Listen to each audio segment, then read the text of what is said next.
കശ്മീരിലെ പഹൽഗാമിലേക്ക് വിനോദസഞ്ചാരത്തിനെത്തിയ നിരപരാധികളായ ആ ഒരു വിനോദസഞ്ചാരികൾക്ക് നേരെയാണ് തീവ്രവാദികളായ ആ നരാധമന്മാർ വെടിയുതിർത്തത്.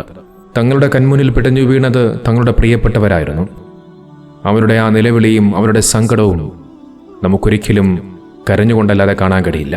ഭീരുതവും അങ്ങേയറ്റം വേദനാജനകവുമായ ഒരു സംഭവമാണ്. കഴിഞ്ഞ ദിവസമാണ് നടുക്കിയ സംഭവം ഉണ്ടായത്. സൈനിക വേഷത്തിലെത്തിയ പാകിസ്ഥാനിലെ തീവ്രവാദികൾ അവർ ആ പാവപ്പെട്ട നിരപരാധികളായ മനുഷ്യരെ കൊലപ്പെടുത്തുകയായിരുന്നു. ചെയ്തവന്മാർ ആരായിരുന്നാലും ശരി, ഒരുത്തനെയും വെറുതെ വിടരുത്. അവന്മാരുടെ മടയിൽ ചെന്ന് കയറി ഓരോരുത്തരെയും എണ്ണി എണ്ണി വെടിവെച്ച് കൊലപ്പെടുത്തണം. അല്ലെങ്കിൽ ജീവനോടെ എടുത്ത് തൂക്കിക്കൊണ്ടുവന്ന് ഇന്ത്യയുടെ തെരുവീതികളിൽ ജനങ്ങളുടെ പൊതുമധ്യത്തിൽ വെച്ചുകൊണ്ട് അവന്മാരെ തൂക്കിക്കൊല്ലണം. അല്ലെങ്കിൽ അവന്മാരെ തലയിറക്കണം. ഒരുത്തനെയും അതാരായിരുന്നാലും ഏത് കൊലക്കൊമ്പനായിരുന്നാലും ഒരുത്തനെയും വെറുതെ വിടാൻ പാടില്ല. ആ തീവ്രവാദികൾ കളിക്കുന്നത് ഇന്ത്യ എന്ന് പറയുന്ന മഹാരാജ്യത്തോടാണ്, ഇന്ത്യൻ ആർമിയോടാണ്. ഇന്ത്യൻ ആർമി ഓരോരുത്തരുമാരെയും എണ്ണി എണ്ണി തൂക്കും, അതിലൊരു സംശയവും വേണ്ട. എന്നാൽ ഈ ഒരു വിഷയത്തിൽ മതം കുത്തിക്കലർത്തി കഴിവിൻ്റെ പരമാവധി അതിൽ വർഗീയതയും വിദ്വേഷവും ഉണ്ടാക്കാൻ ചില വർഗീയവാദികൾ ശ്രമിച്ചുകൊണ്ടേയിരിക്കുകയാണ്. ചെയ്തത് വിവരമില്ലാത്ത ഏതോ വിഡ്ഢികളായ പാകിസ്ഥാൻ തീവ്രവാദികളാണ് എങ്കിൽ അവന്മാരുടെ ആ ഒരു പ്രവർത്തനത്തെ എടുത്തുകൊണ്ട് അത് മറ്റുള്ള മുസ്ലിമീങ്ങളും അങ്ങനെയാണ് എന്നുള്ള രീതിയിലേക്ക് ചില വർഗീയവാദികൾ അതിനെ വരുത്തി തീർക്കാൻ ശ്രമിക്കുകയാണ്. വാർത്തകൾക്ക് താഴെ മുഴുവനും മുസ്ലിമീങ്ങളെക്കുറിച്ചും ഇസ്ലാമിനെക്കുറിച്ചും ആളുകൾ ഇങ്ങനെ മോശമായ രീതിയിൽ കൊണ്ട് സംസാരിച്ചുകൊണ്ടിരിക്കുകയാണ്. ഒരു യഥാർത്ഥ മുസൽമാന് അങ്ങനെ ഒരിക്കലും ചിന്തിക്കാൻ പോലും കഴിയില്ല. നോക്കൂ, പഹൽഗാം ആ ഒരു ഭീകരാക്രമണത്തിൽ മഞ്ജുനാഥിന്റെ ഭാര്യ പല്ലവി ചില കാര്യങ്ങൾ പറഞ്ഞു വെക്കുന്നുണ്ട്. എന്തു ചെയ്യണമെന്നറിയാതെ അവരിങ്ങനെ ഭയന്ന് നിൽക്കുമ്പോൾ അവരെ രക്ഷിക്കാൻ ഓടിയെത്തിയത് 2 കശ്മീരികളായ മുസ്ലിമീങ്ങളായിരുന്നു. അവരും എൻ്റെ സഹോദരങ്ങളാണ് എന്നാണ് അവർ പറഞ്ഞു വെക്കുന്നത്. ആ ഒരു ഭീകരാക്രമണത്തിൽ പ്രതിഷേധിച്ചുകൊണ്ട് കശ്മീരിലെയും പഹൽഗാമിലെയും മുസ്ലിം സഹോദരങ്ങൾ തെരുവിലേക്ക് പ്രതിഷേധവുമായി രംഗത്തിറങ്ങിയിട്ടുണ്ട്. ഇതൊന്നും ഇത്തരം വർഗീയവാദികളുടെ കണ്ണിൽ കാണില്ല. അവർക്ക് നിരന്തരമായി കൊണ്ടിങ്ങനെ മുസ്ലിമീങ്ങളെയും ഇസ്ലാമിനെയും അവഹേളിച്ചുകൊണ്ടേയിരിക്കണം. നോക്കൂ, ഏതെങ്കിലും ഒരു മനുഷ്യനെ രക്ഷിച്ചാൽ അത് ഈ ലോകത്തുള്ള മുഴുവൻ മനുഷ്യരെയും രക്ഷപ്പെടുത്തിയതിന് തുല്യമാണ് എന്നും ഏതെങ്കിലും ഒരു മനുഷ്യനെ കൊലപ്പെടുത്തിയാൽ അത് മുഴുവൻ മനുഷ്യരെയും കൊലപ്പെടുത്തിയതിന് തുല്യമാണ് എന്ന് പഠിപ്പിക്കുന്ന മതമാണ് ഇസ്ലാം. അത്തരത്തിൽ മാനവികതയും മനുഷ്യസ്നേഹവും പഠിപ്പിക്കുന്ന ആ ഇസ്ലാമിനെ പിൻപറ്റി ജീവിക്കുന്ന യഥാർത്ഥ ഒരു മുസ്ലിമിന് മറ്റൊരു മുസ്ലിമിനെ കൊലപ്പെടുത്താൻ കഴിയില്ല. പക്ഷേ ഈ ഒരു വിഷയത്തിൽ സംഘികളും ക്രിസംഘികളും ആരിഫ് ഹുസൈൻ എന്ന് പറയുന്ന എക്സ് മുസ്ലിം എന്ന കപടവേഷം അണിഞ്ഞ ആ ഒരു വർഗീയവാദിയും നിരന്തരമായി ഈ വിഷയവുമായി ബന്ധപ്പെട്ടുകൊണ്ട് മുസ്ലിമീങ്ങളെയും ഇസ്ലാം മതത്തിനെയും അവഹേളിക്കുന്ന കാഴ്ചയാണ് കാണുന്നത്. നോക്കൂ, ആരിഫ് ഹുസൈൻ എന്ന് പറയുന്നവൻ യൂട്യൂബിൽ കുറിച്ചൊരു പോസ്റ്റാണിത്. ഈ തീവ്രവാദത്തിന്റെ മതം ഇസ്ലാം, ഈ തീവ്രവാദത്തിന് ഇര കാഫിർ, തീവ്രവാദത്തിന് മതമുണ്ട് പേപ്പട്ടി മതം. നോക്കൂ, നിങ്ങൾ ഇറച്ചിക്കടകളിൽ ചെന്നു കഴിഞ്ഞാൽ ഒരു കാഴ്ച കാണാം. ആ ഇറച്ചി വെട്ടുകാരൻ ഇറച്ചി വെട്ടുന്ന സമയത്ത് അതിൽ ബാക്കി വരുന്ന അവശിഷ്ടങ്ങൾ അല്ലെങ്കിൽ എല്ലിൻ കഷ്ണങ്ങൾ ചാടി വന്ന് കടിച്ചു കഴിക്കാനായി ചില പട്ടികൾ ഇങ്ങനെ ചുറ്റും കൂടിയിട്ടുണ്ടാവും. ആ പട്ടികൾ ചെയ്യുന്ന ഒരു പ്രവർത്തനമാണ് ആരിഫ് ഹുസൈനും ചെയ്തുകൊണ്ടിരിക്കുന്നത്. മുസ്ലിമീങ്ങൾക്കെതിരെ വിമർശിക്കാൻ, ഇസ്ലാമിനെ കളിയാക്കാൻ, എന്തെങ്കിലും ഒരു വിഷയം കിട്ടാൻ വേണ്ടി ഇങ്ങനെ തക്കം പാർത്തിരിക്കുകയാണ് ഈ ആരിഫ് ഹുസൈൻ എന്ന് പറയുന്നവൻ. ഏറ്റവും വലിയ അപകടകാരിയാണിവൻ. ഇവനെ പ്രത്യേകം സൂക്ഷിക്കണം. സഹോദരത്തോടുകൂടി സ്നേഹത്തോടുകൂടി ജീവിക്കുന്ന ഈ മതസ്ഥർക്കിടയിൽ വിഭാഗീയതയുടെയും വെറുപ്പിൻ്റെയും വിദ്വേഷം പറഞ്ഞ് ജനങ്ങളെ തമ്മിൽ പരസ്പരം തമ്മിലടിച്ച് കലാപമുണ്ടാക്കാൻ ഇവൻ പലപ്പോഴായി ശ്രമിച്ചുകൊണ്ടിരിക്കുന്നുണ്ട്. നോക്കൂ, നമ്മുടെ രാജ്യത്ത് ചില ആളുകൾ എന്തെല്ലാം വർഗീയതയും വിദ്വേഷവുമാണ് പറഞ്ഞു വരുത്തുന്നത്. ആ പറയുന്നവൻ ഒരു മുസ്ലിം അല്ലാത്തതുകൊണ്ട്, ഒരു മുസ്ലിം നാമധാരിയല്ലാത്തതുകൊണ്ട് അവനെതിരെ കേസുമില്ല, ചർച്ചയില്ല, ഒന്നുമില്ല. ആരും കണ്ട പാടേയില്ല, ആരും അറിഞ്ഞ പാടേയില്ല. എന്നാൽ അതേ സമയത്ത് ഏതെങ്കിലും ഒരു മുസ്ലിമാണെങ്കിൽ, ഇനി അതുമല്ലെങ്കിൽ പോട്ടെ, ഏതെങ്കിലും ഒരു മുസ്ലിം നാമധാരിയാണ് എങ്കിൽ ഇത്തരത്തിലുള്ള ഏതെങ്കിലും ഒരു കാര്യം പറഞ്ഞു വയ്ക്കുകയാണ് എന്ന് നിങ്ങൾ കരുതുക. അതിൻ്റെ പേരിൽ സമൂഹ മാധ്യമങ്ങളിലും വാർത്താമാധ്യമങ്ങളിലും ചർച്ച നടക്കുകയും അതിനെ ചൊല്ലി വിഭാഗീയതയും വർഗീയതയും ഉണ്ടാക്കാൻ ആളുകൾ ഇങ്ങനെ തിടുക്കം കൂട്ടുമായിരുന്നു. എന്നാൽ ഇപ്പുറത്തെ ഈ വർഗീയവാദികൾ പറയുന്നതൊന്നും ആരുമൊന്നും കാണുന്നുമില്ല, കേൾക്കുന്നുമില്ല. അതിനെ ചൊല്ലി ഒരു ചർച്ചയുമില്ല. ഇതാണ് നമ്മുടെ രാജ്യത്ത് നടന്നുകൊണ്ടിരിക്കുന്നത്. നോക്കി, ഇന്ത്യയുടെ സ്വാതന്ത്ര്യത്തിന് വേണ്ടി പോരാടിയവരിൽ ഹിന്ദുക്കളും ക്രൈസ്തവരും മുസ്ലിമീങ്ങളുമുണ്ട്.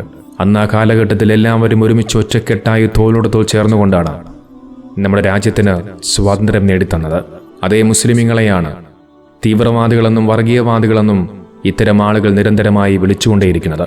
നോക്കു, കഴിഞ്ഞ കുറേ കാലങ്ങളിലായി ഇന്ത്യയുടെ രഹസ്യ വിവരങ്ങൾ പാകിസ്ഥാന് ചോർത്തിക്കൊടുത്ത പല ചാരന്മാരെയും ഇന്ത്യയിൽ നിന്നും ഇവിടുത്തെ പോലീസ് സേനകളും മറ്റുമൊക്കെ പിടികൂടിയിട്ടുണ്ട്.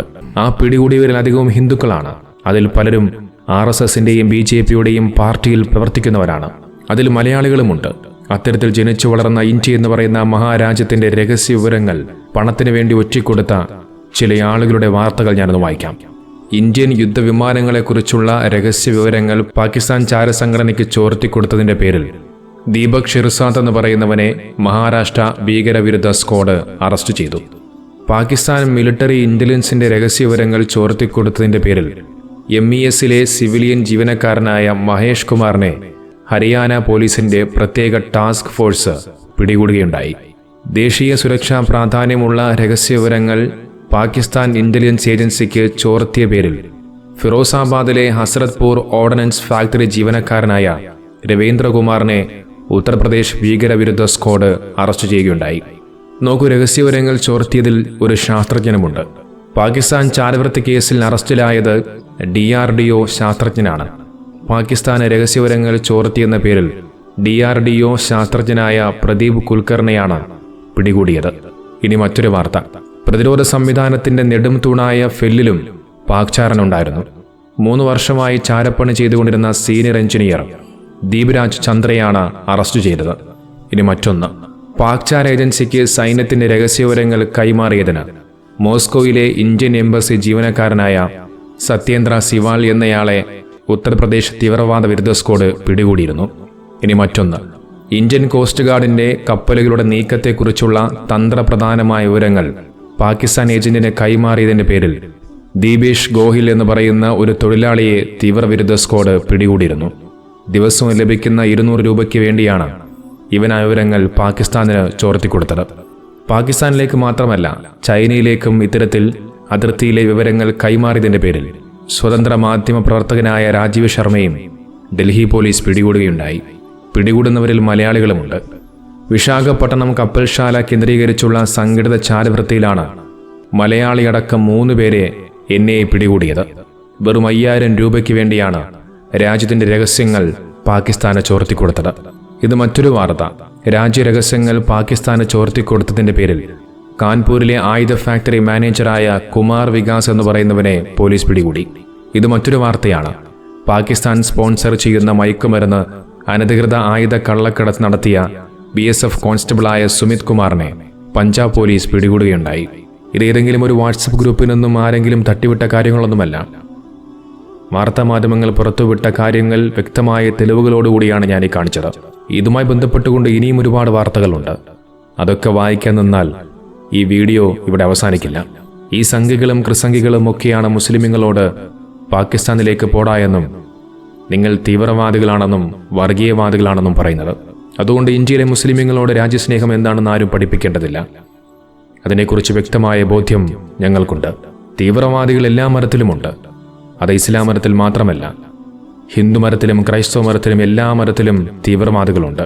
മഹത്വമായ ആ മതങ്ങളുടെ പേരിൽ തെറ്റായ രീതിയിൽ പ്രവർത്തിക്കുകയും ആ മതത്തിന്റെ മഹിമയെ ഇല്ലാതാക്കുന്ന ചില തീവ്രവാദികളായ ആളുകൾ. മതത്തിന്റെ പേരിൽ നമ്മുടെ രാജ്യത്ത് എത്രയെത്ര ആളുകളാണ് കൊല്ലപ്പെട്ടത്. ബീഫ് കഴിച്ചതിന്റെ പേരിൽ എത്രയെത്ര ആളുകൾ കൊല്ലപ്പെട്ടു. ഒരു മുസ്ലിം ആയതിന്റെ പേരിൽ മാത്രം എത്രയെത്ര കുടുംബങ്ങളാണ് അനാഥമായി മാറിയത്. എന്തിനേറെ നമ്മുടെ കേരളത്തിൽ പോലും അത്തരത്തിൽ പല കൊലപാതകങ്ങളും നടന്നു. കാസർഗോഡ് ഉറങ്ങിക്കിടന്ന റിയാസ് മൗലവി നരാധവന്മാരെ വെട്ടിക്കൊലപ്പെടുത്തി. ഒന്നും അറിയാത്ത ഫഹദ് മോൻ എന്ന് പറയുന്ന പിഞ്ചു മകനെ ഒരു RSS വർഗീയവാദി വെട്ടിക്കൊലപ്പെടുത്തി. ഇസ്ലാം മതം സ്വീകരിച്ചതിന്റെ പേരിൽ തിരൂരിലുള്ള യാസിറിനെയും കൊടിഞ്ഞ് ഫൈസലിനെയും കൊലപ്പെടുത്തി. അങ്ങനെ എത്രയെത്ര കൊലപാതകങ്ങൾ. ഇതും ഒരു തീവ്രവാദം തന്നെയാണ്. എല്ലാ തീവ്രവാദത്തെയും നമുക്ക് ചേർത്ത് തോൽപ്പിക്കേണ്ടതുണ്ട്. ഞാനൊരു ഹിന്ദുവാണെന്നും മുസൽമാനാണെന്നും ക്രൈസ്തവനാണെന്നും പറഞ്ഞ് പരസ്പരം വേർതിരിച്ച് പറയാതെ ഞാനൊരു ഇന്ത്യക്കാരനാണ് എന്ന് നെഞ്ചു വിരിച്ചുകൊണ്ട് തൻ്റെ ഇടത്തോടുകൂടി ഈ ഭീകരവാദത്തെ നേരിടണം.